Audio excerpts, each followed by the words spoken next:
मुगल साम्राज्य एक काफी बड़ा सा साम्राज्य था और इसी बड़े से साम्राज्य को तोड़ना काफी मुश्किल था। देखने से ऐसा भी लगता था कि मुगल साम्राज्य कभी खत्म ही नहीं होगा, पर सच्चाई कुछ और है। मुगल साम्राज्य को तहस नहस होने के लिए 1 साल ही काफी था।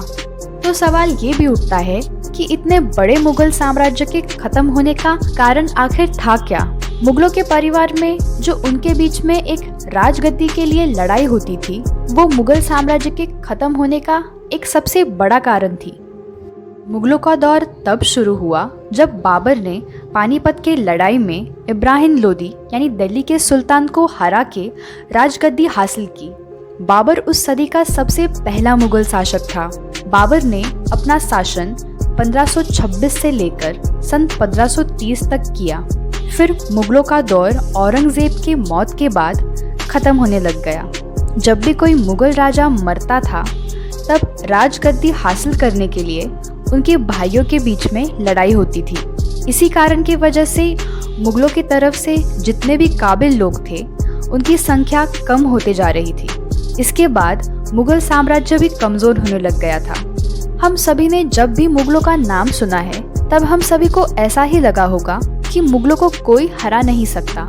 मुगल इतने ताकतवर थे कि मराठा और राजपूतों के पसीने छूट जाते थे इन्हें हराने में, पर फिर भी ये उन्हें हरा नहीं पाते थे। मुगल सच में इतने ताकतवर थे कि इन्हें कोई भी हरा नहीं पाता था। तो ऐसा आखिर क्या हुआ जिसके कारण मुगल साम्राज्य जैसा ताकतवर साम्राज्य बर्बाद हो गया? औरंगजेब ने सभी लोगों से दुश्मनी मोड़ ले ली थी। मराठास, राजपूत और सिख से लड़ाई करते करते उनकी ताकत और उनके साधन और कम होते जा रहे थे। औरंगजेब और अकबर उस वक्त के सबसे ताकतवर राजाओं में से एक थे। औरंगजेब और अकबर के बाद जिन लोगों ने भी राजगद्दी संभाली, उनमें उन जैसी काबिलियत नहीं थी। औरंगजेब के मरने के बाद बहादुर शाह ने 1707 से लेकर 1712 तक राजगद्दी संभाली।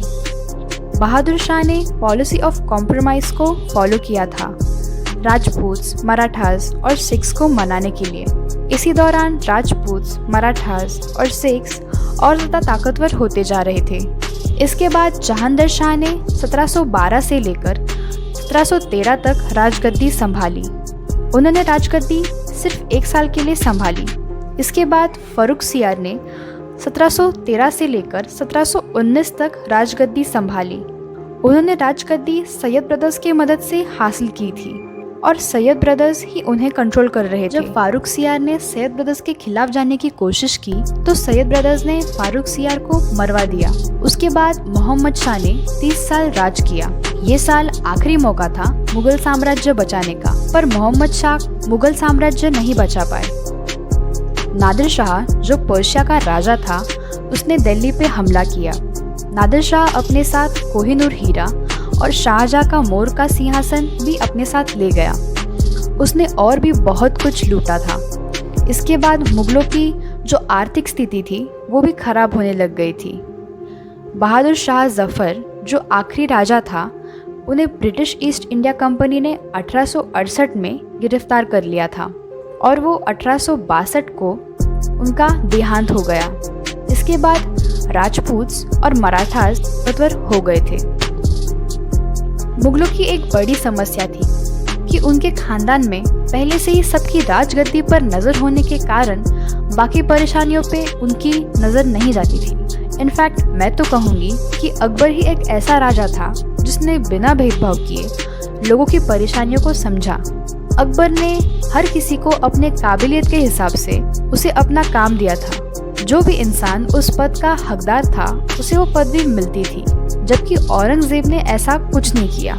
इसीलिए तो उसके इतने सारे दुश्मन थे।